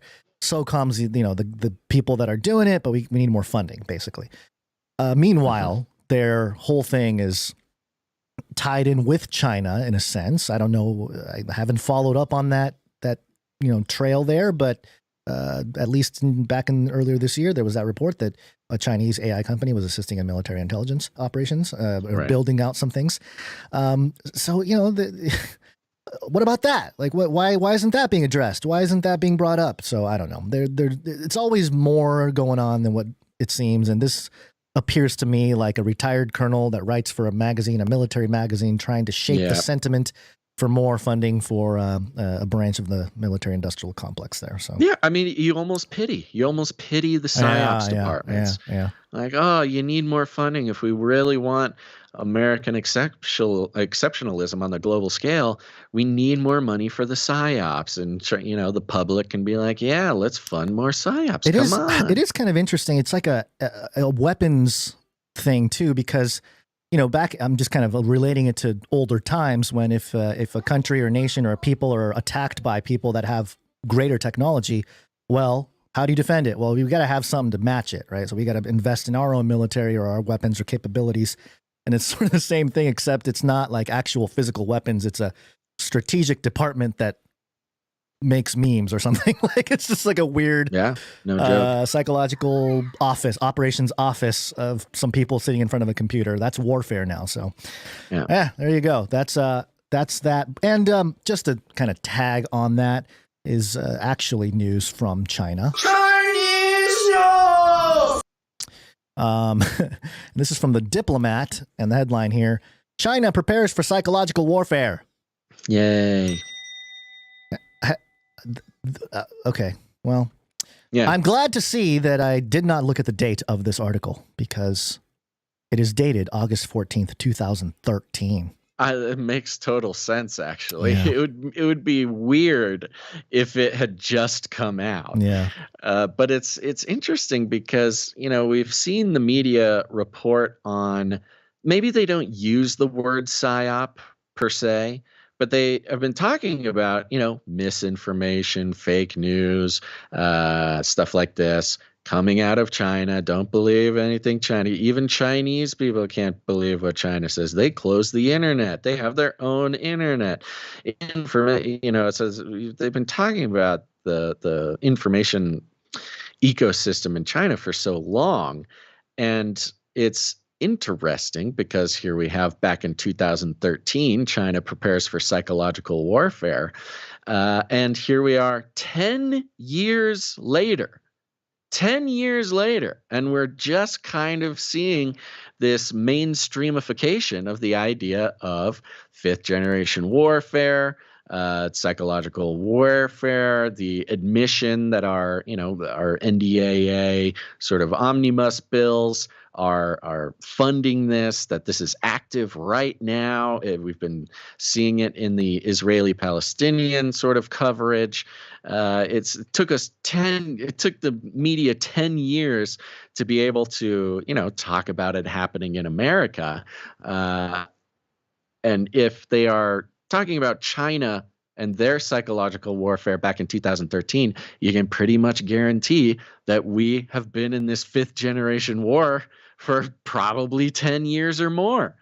I mean, it's minimum, all coming together, baby. Yeah, it's all coming together. Yeah, minimum 10 years. I mean, arguably like 50 years or something, you know? Yeah, sure. I mean, at different levels, but yeah, there you go. Well, you know, things are going to be okay. Okay. Do we have any voicemails from people laying around? We do, and okay, that'll cheer me up, and maybe go touch grass or something. Yay! Please leave a message after the tone. At the tone, please record your message. Leave a message, beep. Message. Go to canarycrynewstalk.com on any of the pages there, and you'll see a green tab on the right side or the bottom. Click on it. It'll give you a little pop-up window that allows you to record an audio message through your device of up to 90 seconds, and we will receive it. We shall hear it, and we shall play it for the people if you so desire. We got something that came in Friday. We're playing it today. Apologies to Rochelle for the late play here. But she's got something. We got to properly introduce Rochelle. Happy Friday, Canarians. I just wanted to come and encourage you guys. I know it is crazy out there, but keep doing the things. You know, the things. Oh, Lord, who may worship in your sanctuary. Those who are blameless, those who are righteous, speaking the truth to those who fight us. Oh, Lord, who may enter your presence on your holy hill. Those who love their neighbors, those who build up their friends, calling out flagrant sinners. Let the true word cleanse. Oh, Lord, who may worship in your sanctuary. Those who lend money without extra cost, who can't be bribed to slander the lost. Oh, Lord, who may enter your presence on your holy hill. That's us, guys. I'll see you there. We're talking about his mountain of victory. Stay strong for Jesus. Thank you very much, Rochelle. Thank you very much, Appreciate Rochelle.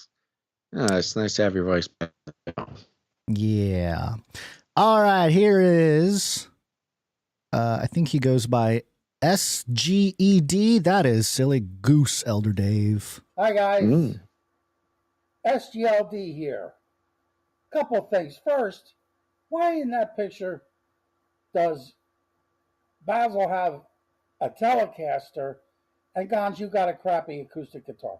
Take that Telecaster from him and give him a kazoo. You're the one with the amp. He would do better with a kazoo. I think that would be more his style.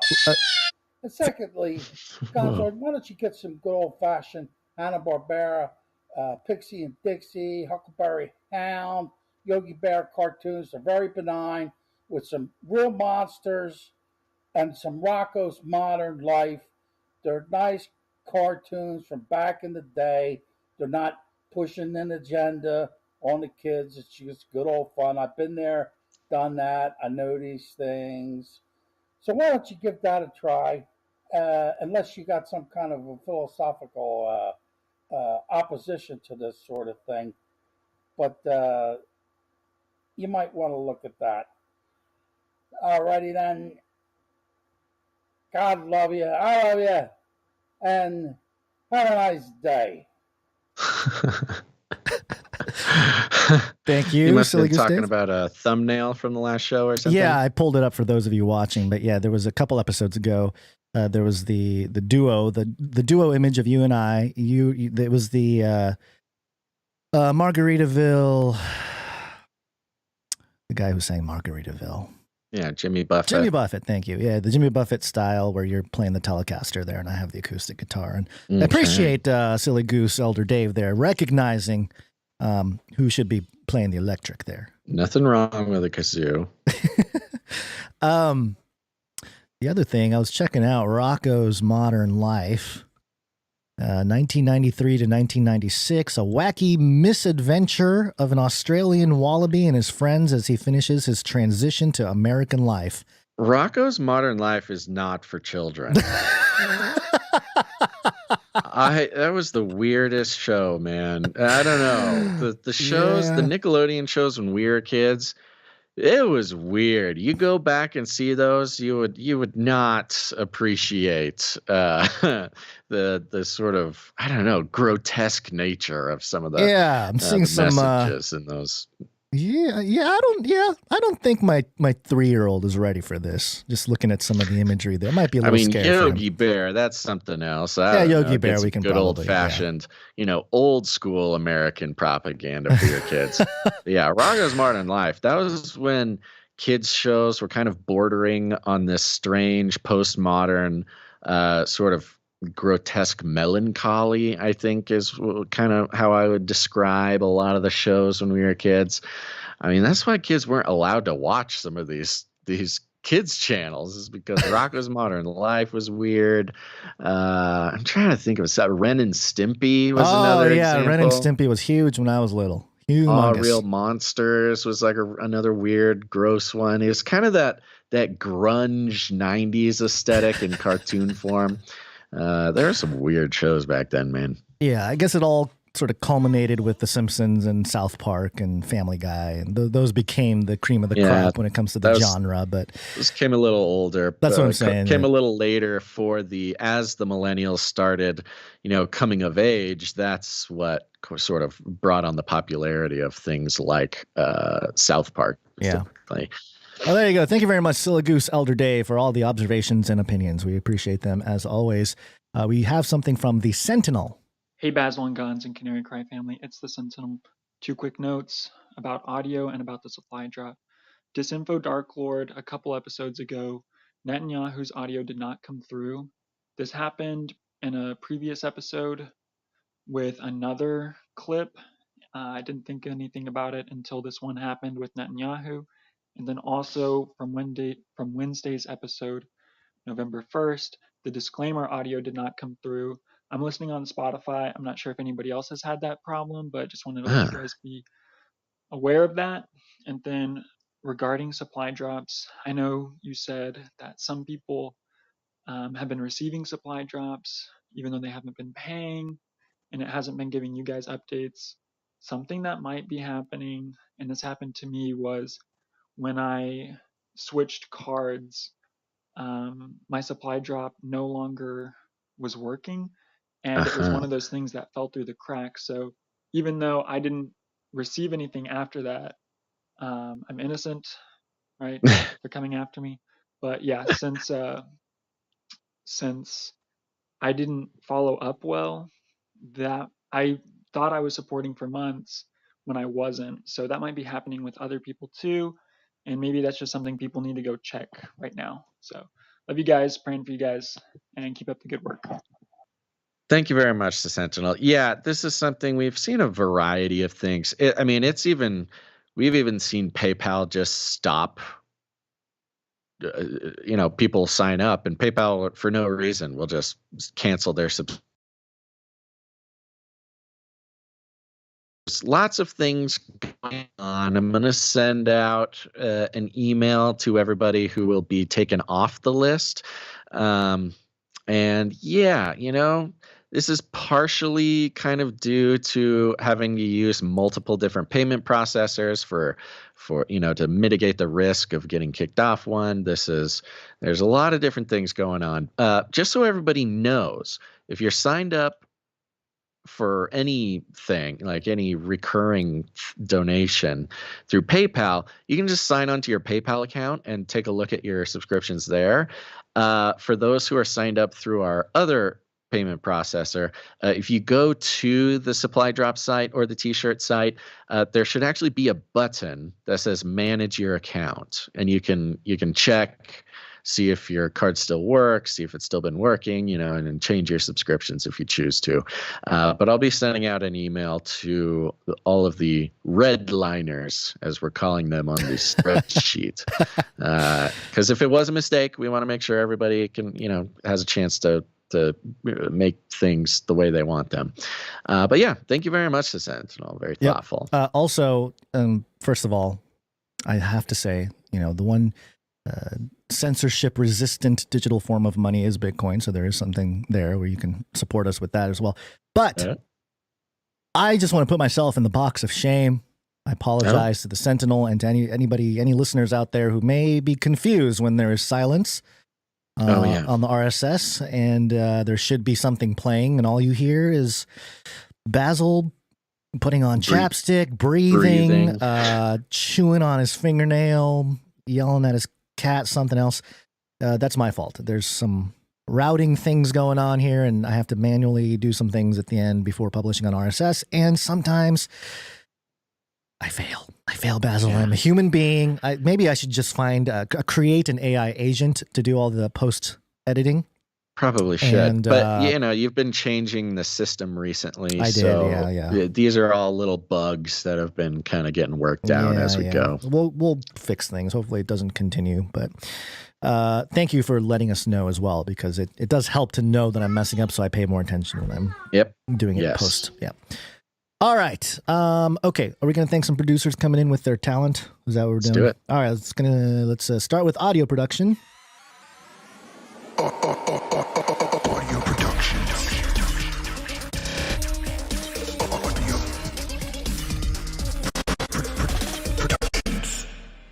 And remember, the producing with your talent is a way to help us or help produce the show with. Let me start over.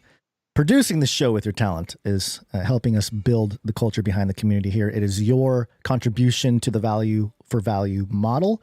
And we have a couple people we want to thank coming in with audio, I think. Yes. First off, Marty K. I mean, technically, this is an audio clip. He did come in as a financial producer as well. But he had this note that reads, "Oh, Basil, you crazy American emo." It's the bad word debate all over again, LOL. In your end show pitch for episode 681, about hour 45 minutes-ish, you asked us to send in many things, even a joke, which is a risky request when you are internet friends with an old troll like me. I made a 16-second sound clip as a receipt, so you got 99 problematic bad jokes coming, and the first was not one of them.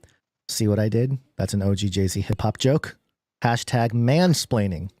That went over my head. I'm not 100% sure what that meant. I'm not a big Jay-Z fan, so didn't get that one, Marty K. Maybe someone out there did. It's not family-friendly lyric, but we get what he's saying. Here's the, I think this is the clip of you, Basil, talking.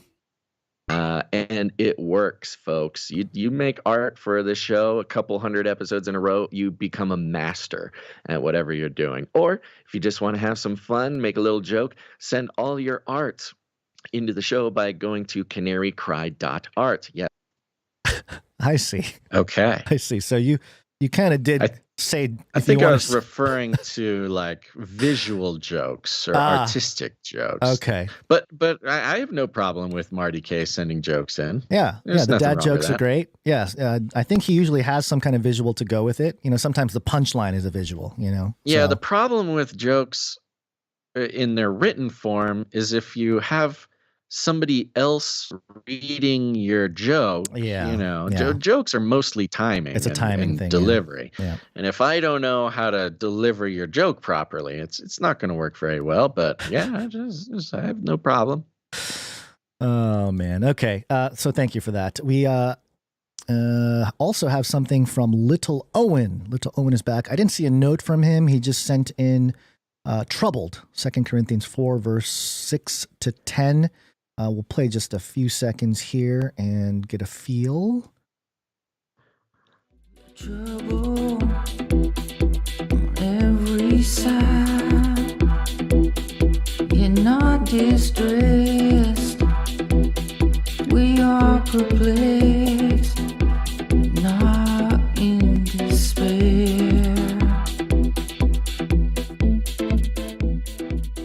All right, we'll hit that whole 3 minutes and 44 seconds at the end of the show. So stay tuned for that. That's right. Thank you very much, Canary Little Cry Owen. mixtape at the end of the show. Mm-hmm. Okay, let's do some art. One art, please. And, of course, the one and only Sir Dove, Knight of Verspeltia. One art piece from Dove. And he has a note here. Piece for today's artwork. I did a potential sticker design for one of the Shimura household's favorite snacks. Hope you guys like it. Keep doing what you do, and I'll keep praying for yins. Yeah, this is great. This got sent in on Friday, but we pushed it to this show. We've got, this is hilarious. We've got the Face Like the Sun Made California Sun-Dried Toddler Tamers. It's done in the, of course, the style of the Sun-Made Raisinette or Raisin brand, the classic. Classic red. The eternal red box with the lady with the big bonnet. Oh, I miss that lady. I miss that lady. I wonder what that lady's up to nowadays. But instead, we've got Gons. I replaced her. With a big red bonnet, big smile on his face, holding a giant basket of grapes, soon to be raisins. Toddler tamers, rather. We've got the net weight 33 ounces, 322 grams. Down at the bottom, let's see here. We got a QR code, probably goes to canarycry.support. Thank you, or something. And we've got a tombstone logo, bottom left-hand side, that says RIP Face Like the Sun, 2011 to 2021. Yes, RIP Face Like the Sun YouTube channel. You know, that just made me realize that I have children that are younger than the YouTube channel. My YouTube dead YouTube channel. Passed away at 10. Yeah, or was put in purgatory, one or the other. One of the more tragic casualties of the propaganda war during the COVID restrictions. 250,000 followers down the drain. Very sad. Yeah. But we will survive, Gons. Yep, we shall. Thank you very much, Sir Dove. And I sent this one to the wife, and she said, best one ever. Oh, best art ever. So I was like, High whoa, praise. gotta tell Sir Dove, let the family celebrate. The wife approves. And I think she's starting to get the joke, Basil. Okay, that's good. That's good. Normally she just looks at me and shakes her head. Go yell into the microphone with your friend over there. All right, let's see. We got a couple microfiction to catch up on. You know, we did have one more visual art come in. Oh, yeah. Let me see my mistake. I mean, it is sort of debatable because I think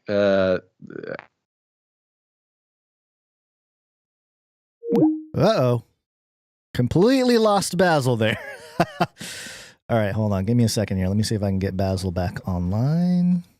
That didn't sound good, though. That sounded like an entire system going. Yeah, call is declining. Okay, well, good timing. I'm wondering if a storm hit him or something, and the wind hit him, and he's unable to get access to the internet or something. Oh, he's typing something now. Let's see what he says. He says, I'm available. No, I'm here. Hold on, let me try to call him again. Let's see. Apologies, folks. Live show. This is what happens when we do things live. It just, yeah, okay. There you are. Hold on. Yeah. There you go. Hey. Was that just a dropped call or what happened there? I don't know. You just disappeared. And then I tried to call you, and then it said you were unavailable. Yeah, we were calling each other, I think, at the same time.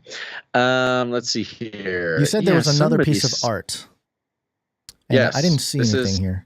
It's the last one on the spreadsheet. Came in today. Oh, okay. All right. So I guess maybe we could save it for another episode, but it did come in. I put it in the email. I put it in the social post. It's from Grumpy Artificially Intelligent Uncles Anonymous, GIA Uncles Anon. He says here, I'm an artist for the Grumpy Artificially Intelligent Uncles Anonymous, GIA Uncles Anon, gay Uncles Anon, contributing art to your show. There is only one rule. Do not give me credit as a producer. Okay. Will not stoop to such low levels of meat business. I have no idea what you're talking about, Grumpy Artificial Intelligent Uncles Anonymous. Well, I think it might be AI. Maybe it's our first AI producer. if they It could don't be. want to be associated with anything meatish, Yeah. you know, it's possible. That could be it. I'm not going to say it out loud, but it's an interesting email too. I think that's kind of part of the joke for our side here. But there you go. He did click the agree button, allowing us to put it on the show. So here's what we're doing. You got it up? Yeah. This is obviously derived from an artificial intelligence piece of artwork, which is generally banned from the art section of the show. However, oh my gosh, I just started a slideshow and I don't know how to get out of it. There we go. Which is generally frowned upon for the art section, but they did do a little edit themselves, so we'll let it slide this time. And it turned out to be pretty good. What we've got here is you've got Samurai Gons on the left-hand side and man, Buff Basil on the right-hand side. Gons, you're in full samurai gear, sitting on a little stool. It's done in sort of a chibi style, very cute, kind of child's book style. And on the right hand, we've got the AI did a pretty good job of doing a VR headset with googly eyes on it. I gotta say, we've both been victim to trying to get the AI to understand the concept of VR headset with googly eyes on it is not easy to do. But nailed it. And man, look at those biceps. That's great. Huge fan of this. And on the table, we're both speaking into microphones on a table, and in the center of the table is a globe, and on that table is the Canary Cry News Talk seal. It's pretty cool. I like it. Thank you very much, whoever is not supposed to get credit for this. Grumpy Artificially Intelligent Uncles Anonymous. All right, there we go. Now let's do a little microfiction. Okay. Microfiction. And the first one is, do we have one from Runk Smash? Yes, we do.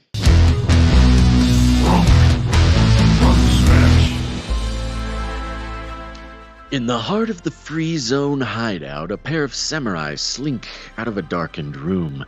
The shorter one whispers as they leave the door, but her voice is inaudible in her mask. At this, Kay laughs and blows their mission. Ashamed, they return the raisins.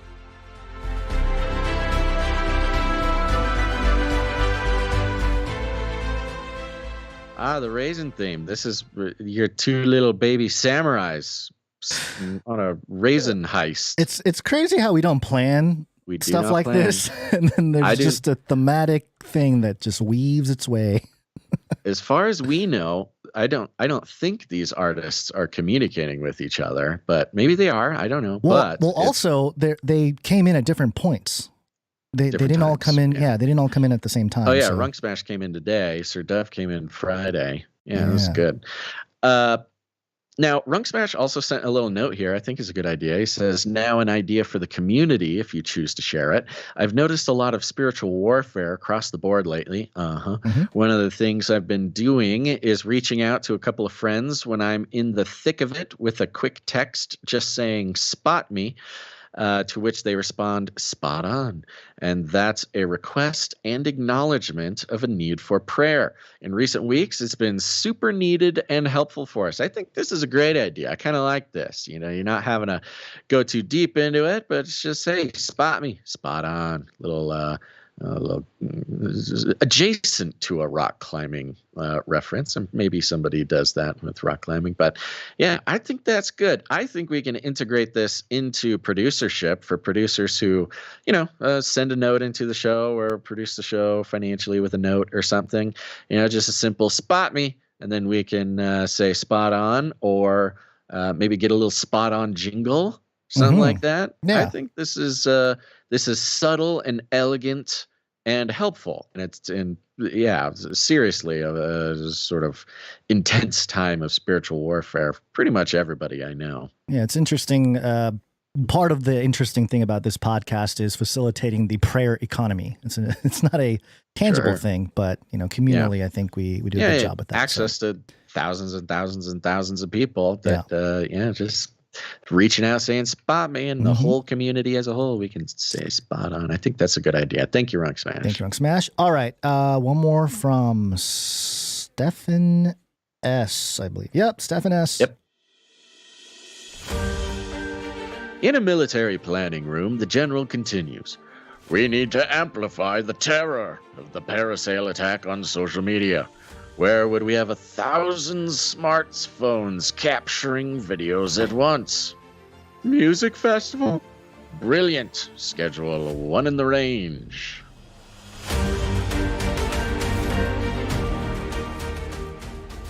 Yeah, I've been seeing this paragliding theme really carrying through a lot of the propaganda going on. It's the sort of the image.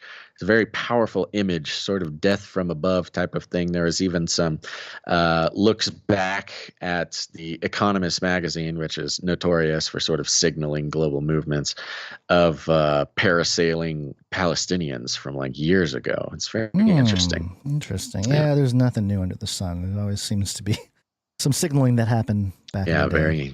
Very strange to watch. Yep. Thank you very much, Stefan S. And thank you to all of our artists. And if you're out there and you want to participate in the value for value model, just do it. You know, you can, of course, supporting financially is always required for somebody.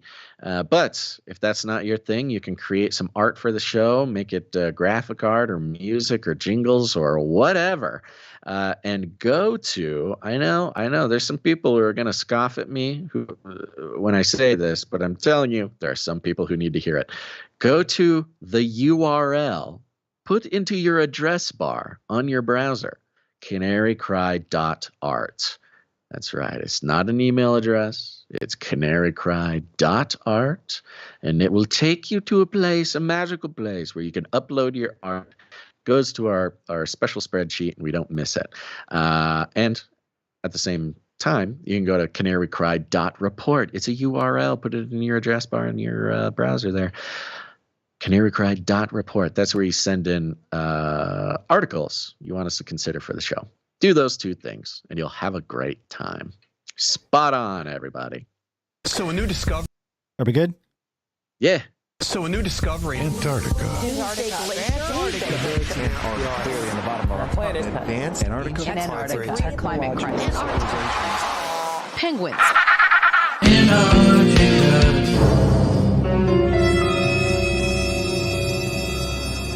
Snopes. Hit that 5th generation warfare jingle. Fifth gen warfare. They're targeting you. They're targeting you. 5th gen warfare. 5th generation warfare. The battle for the minds of the population. A war of narratives. I haven't memorized that jingle yet. I think this might be one of our greatest achievements. Whoa, okay. Identifying Antarctica as a sort of favorite weapon, favorite tool in the 5th generation warfare. What is Antarctica for, if not 5th generation warfare? We've been pointing it out for years. If you want more info, go back, listen to other Antarctica updates. But this is coming from Snopes, of course. Bastion, the motherlode missile launcher of 5th generation warfare for decades now in the U.S. Here's the headline: Are flowers blooming in Antarctica because of global warming? Whoa! There's flowers. Are they? And it's has here a Twitter post, X post from an account called Daily Loud, and it says here, flowers are now staring to bloom in Antarctica, and experts say this is not good news. This will be the first evidence of accelerated ecosystem response in Antarctica that is directly associated as a consequence of global warming, not even climate change, global warming, according to Nicoletta Cannon, a professor of ecology at the University of Insubria.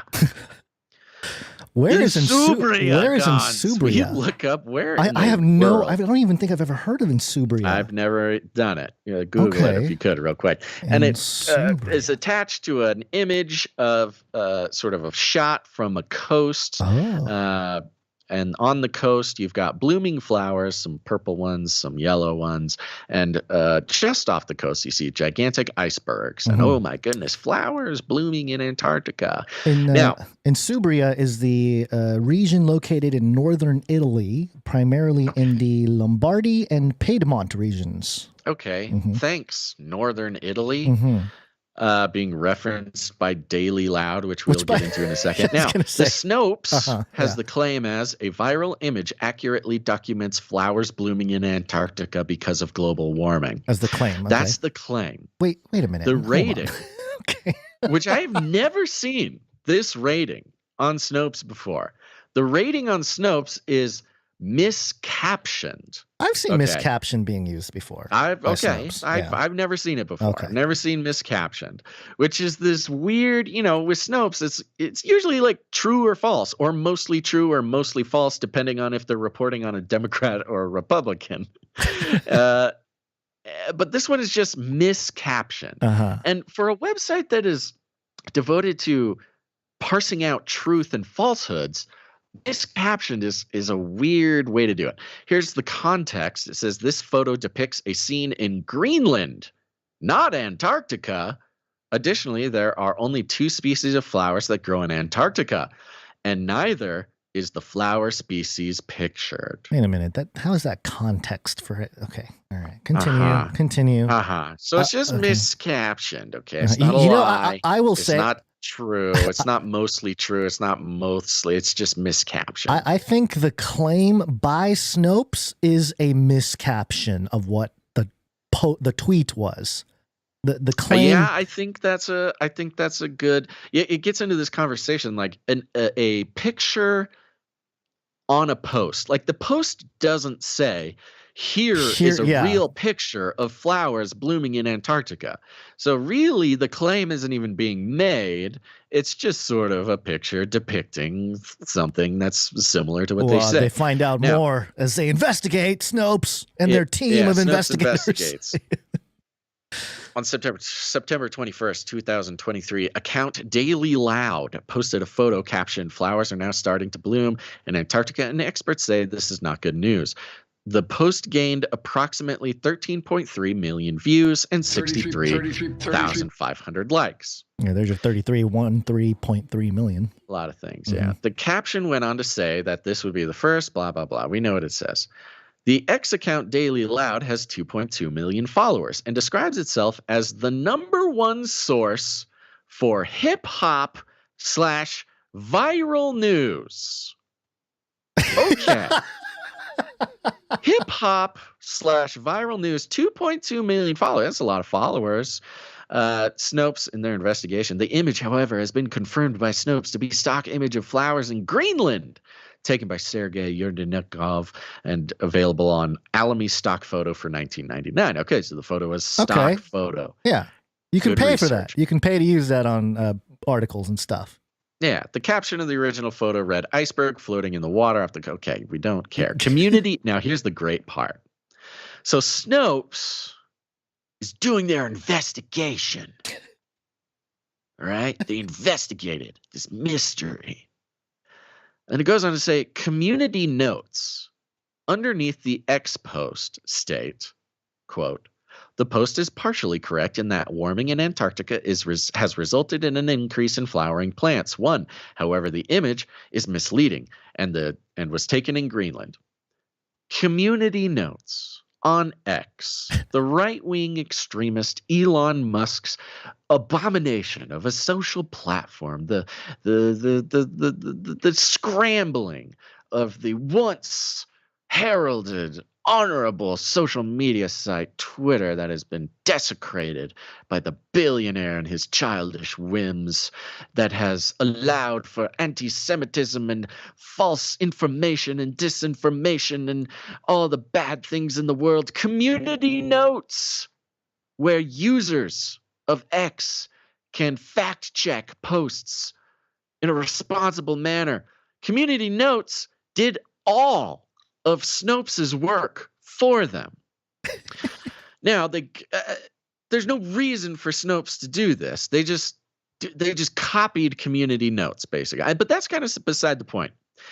if you go to Daily Loud, the account that is responsible for this miscaption, let me go there right now. You're first struck by the fact that it has, it's over 2 million followers. That's pretty 2.6 million impressive. followers. Wow. Yeah, 2.6 million. It says #1 source for hip hop viral news across the planet. Follow us now and stay updated. Turn on notifications. Fire emoji, bell emoji. Located in Miami, Florida. Joined January 2012. And let me give you a summary of what the Daily Loud's feed looks like. Okay. Rapper driving a car. Rapper standing next to a car. Rapper. Hold up. No, I will. The first one was not a rapper. It's an athlete. So okay, yeah, athlete, rapper. Something about $1 million. Lil Baby making sure to shape up and clean in Dubai. Trey Young gets a street named after him. Something about McDonald's. Megan Thee Stallion. Wait, hold on. The McDonald's thing has to be a little placement ad. Yeah, maybe. Paid or something. Or, Dua Lipa shares a video. Britney Spears, Janet Jackson, King Lord. Raiders turning up after the win. Some more sports. Jada Waiter. And then something about Messi. It just goes on and on. Soldier Boy, Ruby Rose. I've never heard of any of these people in my life. Paul Pierce, yeah. And then suddenly, Komodo Dragon throws up an eel. Oh, gosh, no. Scroll past. Keep going. Hey, there's Adam Sandler. Hey. More rappers, more athletes, more something. Pro-Palestine. Pro-Palestine. Crazy. Kourtney Kardashian, Chris Tucker, wrestler guy. Hold on. Somebody's butt. Okay. No, I can't stop. It's the Daily Loud, folks. I'm going to mute you. It's me, Basil, your new spokesperson for the Daily Loud, just going on down the list. Oh, some things we can't show on the show, things that no human eyes should possibly lay their eyes on. And then Antarctica. Oh no, Antarctica's blooming flowers. Now, what this is obviously a weaponized account. They're posting just like celebrity news on celebrity news on celebrity news on Thirst Trap on Thirst Trap on Thirst Trap, mixed in with some McDonald's advertisements. But then randomly, out of nowhere, there will be like a science post or something that has nothing to do with anything, or something about flowers blooming in Antarctica. Totally out of place. Totally not having to do with anything aligned with what I imagine their mission statement on their website says something like, mindless drivel for the hypnotized masses. I give up. And so what you have here is a fifth generation psychological weapon. That's what these are for. There's lots of these kinds of companies, and it is a company. I'm not saying this is like a government thing, but it's a company whose sole purpose is to gather as many eyeballs as humanly possible by posting about, the most pop culture, eye-catching, shock-provoking thirst traps possible, but then sell space in between all of the